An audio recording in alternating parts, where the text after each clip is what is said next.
Sláinte is a Gaelic word that translates to good health. However, because of colonization of the Irish, the Gaelic language has become nearly non-existent.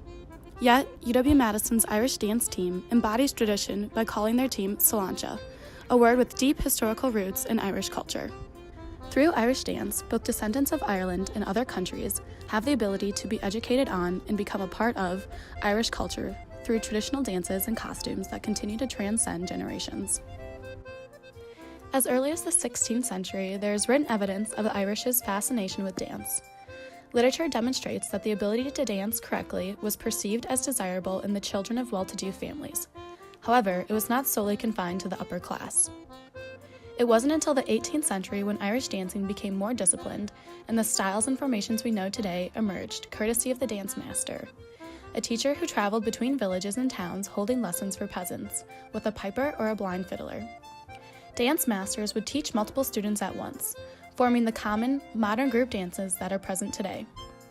This way of life highlights a complete system of education embedded in one's ability to dance, and more so, the importance of dance to Irish communities and cultures.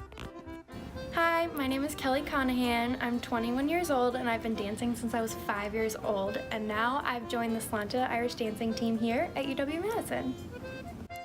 Irish dancing culture was not limited by geographical boundaries. Kelly Conahan has personally experienced the process of dance culture transcending generations and countries. The high-called cap is a traditional Irish dance that both Kelly and her grandmother have competed in. So my grandma is from Newry, Ireland, and when she was little, she used to compete every Sunday after church. They would have a fesh, which is also what we call our Irish dance competitions today. And so she would go to she'd get in her Sunday best and she'd go to church, and then after church they would go in the church basement and they would have competitions. And one of the dances that she did in her competition was called High Cold Cap. And when I was 9 years old, I went to my first regional competition and I did that same dance. So then on my way to the competition there on Thanksgiving, so I stopped at my grandma's house for Thanksgiving dinner, and when we were talking about my competition, we made the connection that we had both done the same dance when we were little, and she was like, well, I still remember it. And I was like, oh my gosh, I bet it's, completely different. It's been however many years. And she was like, I don't know, let's see. And we did the dance and it was exactly the same. We were partners, we didn't need any practice, and it just flowed right into it, and she knew the whole thing, and she's gotta be 80 or something now. So that was really cool.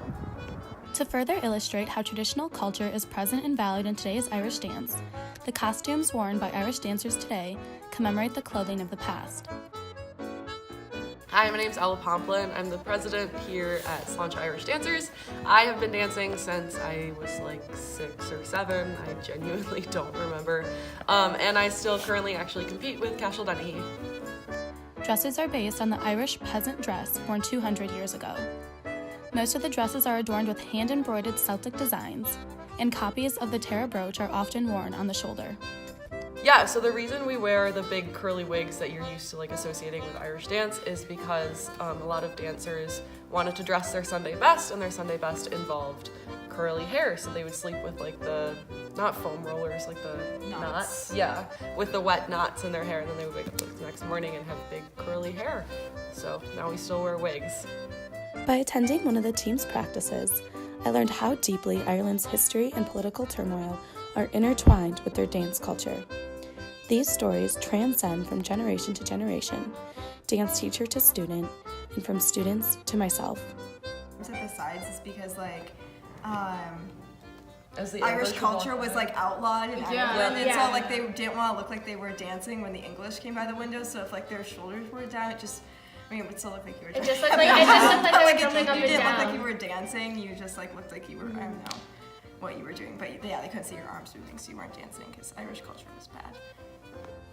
As seen, the Slainte dance team, as well as other Irish dancers, maintain many historically significant aspects of their origins from Ireland, such as the Gaelic language, traditional dances and costumes, and storytelling, allowing Ireland's rich history to be experienced by all.